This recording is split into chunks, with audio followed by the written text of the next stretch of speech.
Scene pertama memperlihatkan seorang pria yang sedang disandera oleh kelompok mafia Italia. Mafia tersebut memaksanya mengungkap keberadaan rekannya yang telah berani menipu mereka. Namun, agen tersebut menolak untuk memberikan informasi. Hal ini membuat bos mafia yang bernama Silvio menjadi marah. Silvio terus menyiksanya dan bahkan tak segan memotong jarinya. Karena tak kuat menahan rasa sakit, agen tersebut akhirnya memberitahu keberadaan rekannya yang kini tengah berada di kota. Setelah mendapatkan informasi tersebut, bukannya melepaskan, Silvio justru membunuh agen tersebut. Scene berganti. Scene memperlihatkan seorang wanita bernama Karina yang bekerja di sebuah toko sayur. Karina adalah mantan pecandu. Tak lama kemudian, ia menerima telepon dari seorang teman yang juga mantan pecandu seperti dirinya. Temannya menjelaskan bahwa saat ini ia sedang diteror dan diancam oleh seorang pengedar dari masa lalunya. Mendengar hal ini, Karina meminta temannya untuk menunggu karena ia akan segera datang untuk menolongnya. Setibanya di sana, Karina mendapati temannya terlihat sangat ketakutan sehingga ia mencoba untuk menenangkannya. Tak lama setelah itu, datang seorang pria bernama Charles yang menuntut pembayaran hutang dari masa lalunya. Selain itu, Charles juga menyebutkan bahwa bunga hutangnya telah membengkak.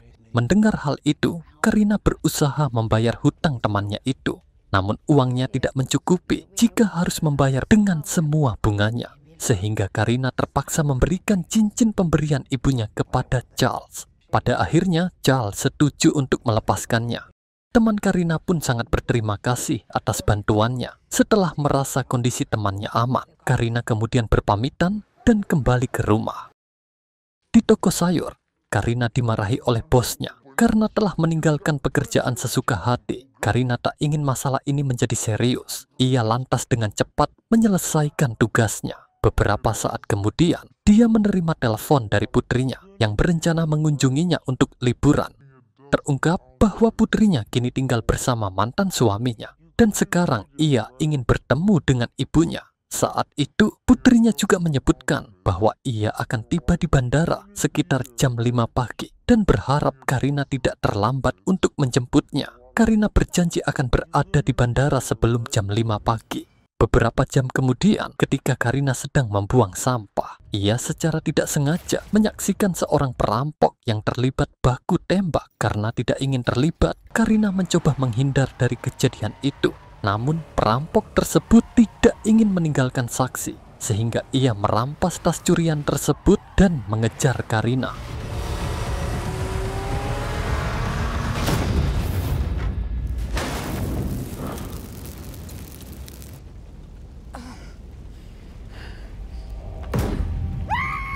Perampok tersebut berhasil masuk ke dalam mobil Karina dan memerintahkannya untuk meninggalkan area tersebut. Ia mengalami luka tembak yang parah. Ia terpaksa menuruti permintaan perampok itu.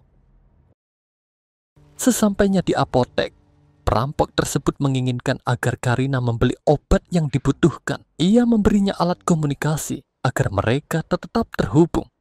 Begitu masuk ke dalam apotek, Karina segera membeli obat sesuai instruksi perampok tersebut.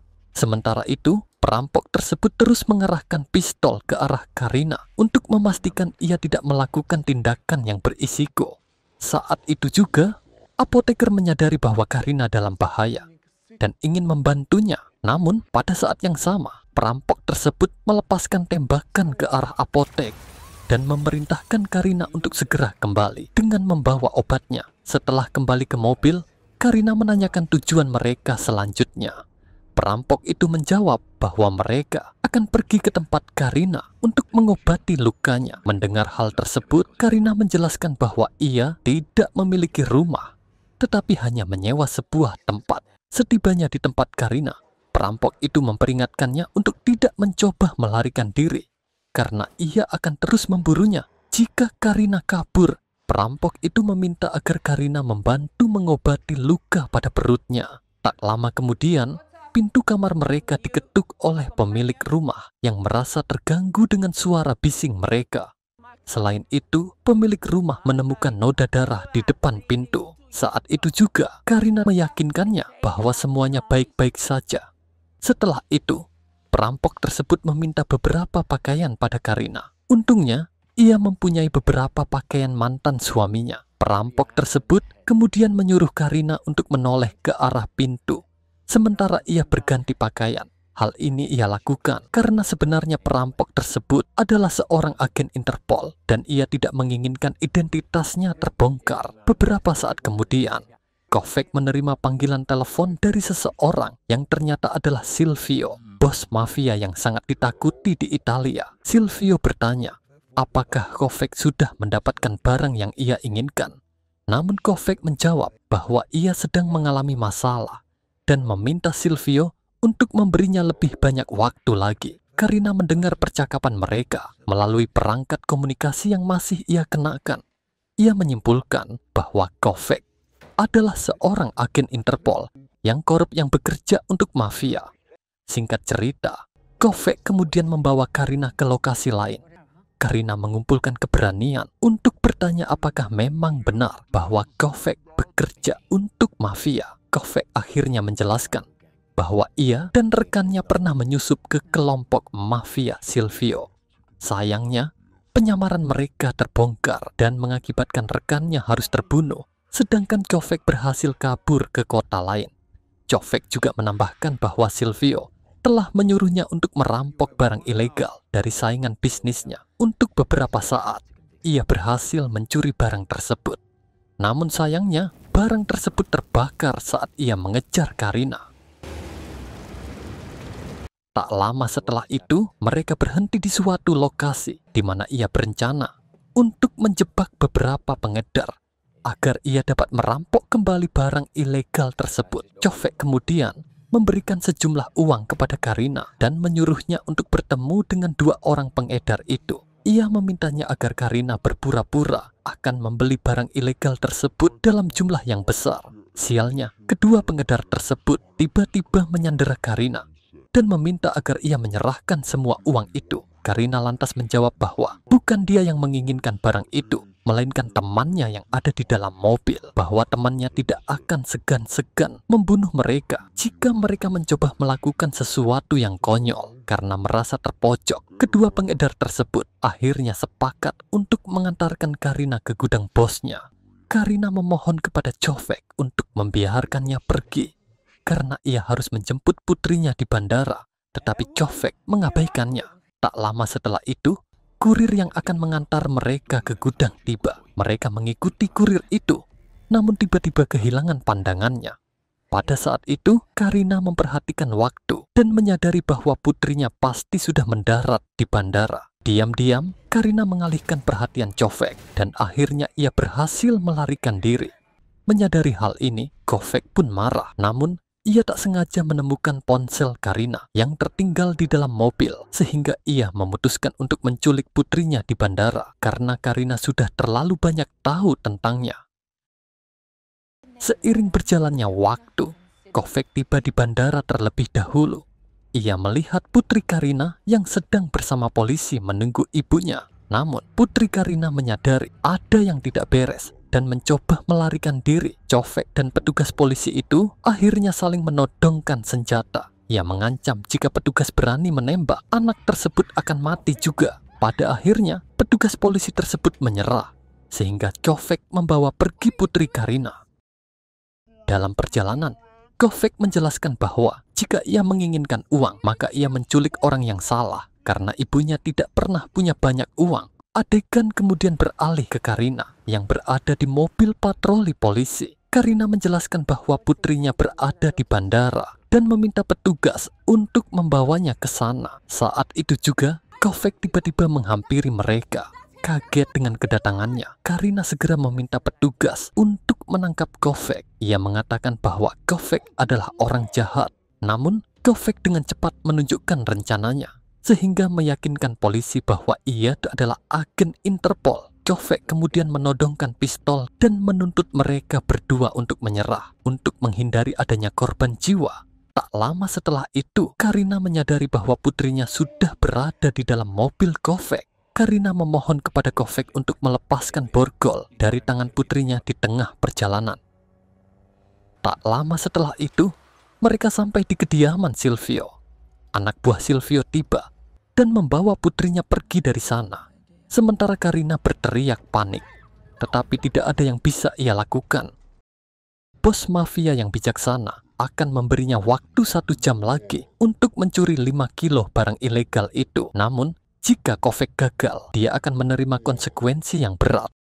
Setelah itu, Kovac kembali ke mobil dan Karina langsung bertanya di mana putrinya berada. Ia menjelaskan bahwa Silvio hanya memberinya waktu 1 jam untuk mencuri barang ilegal itu. Dan jika dia terlambat, maka Lucy akan terbunuh. Terkejut mendengar ini, Karina pun marah sebab Kovac telah melibatkan ia dan putrinya ke dalam masalahnya. Kovac akhirnya mengungkapkan alasan mengapa ia menuruti semua perintah Silvio.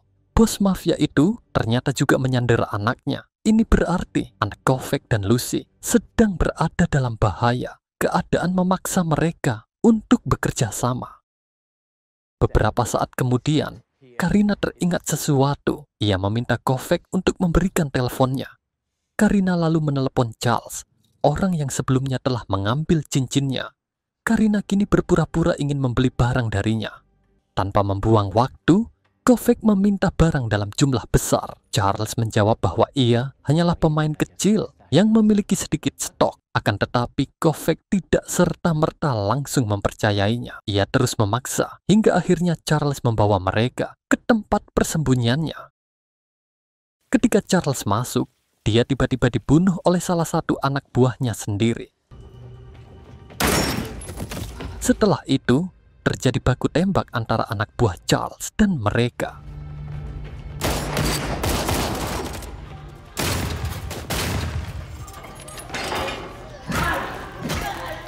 Setelah menghabisi kelompok Charles, mereka melihat seorang wanita yang bernama M. Ia mencoba melarikan diri dengan membawa tas besar. Tak lama setelah itu, Karina dan Kovac berhasil menyudutkan Emily. Di saat yang sama, Karina mencoba menenangkan Emily dengan mengatakan bahwa mereka tidak akan menyakitinya selama dia menyerahkan tas yang ia bawa.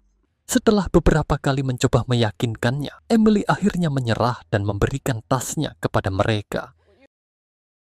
Karina dan Kovac kemudian kembali ke dalam mobil untuk melanjutkan perjalanan mereka. Kovac lalu memeriksa tas itu dan ia mendapati bahwa isinya bukan barang yang ia kejar. Kovac kemudian menyebutkan bahwa mereka telah kehabisan waktu dan tidak mungkin untuk mencari barang yang diinginkan Silvio. Oleh karena itu, satu-satunya cara untuk menyelamatkan anak-anak mereka adalah dengan menghadapinya. Kovac akhirnya menghubungi Silvio dan memberitahukan bahwa ia telah mendapatkan barang tersebut. Hal itu membuat Silvio menyuruhnya datang ke gudang. Silvio juga meminta agar Kovac melenyapkan Karina. Beberapa saat kemudian, Kovac tiba di gudang tempat Silvio menyandera anaknya. Kovac memberitahu anak buah Silvio bahwa barang tersebut berada di dalam bagasi, termasuk jenazah Karina. Ketika anak buah Silvio membuka bagasi untuk memeriksa, Kovac menyuruh Karina untuk tidak takut karena hanya ada beberapa anak buah Silvio yang ada di gudang.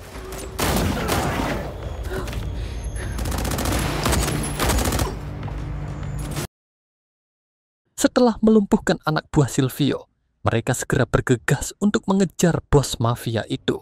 Sementara itu, Silvio berusaha melarikan diri sambil menyandera anak-anak mereka. Akhirnya, terjadi baku tembak lagi di antara mereka.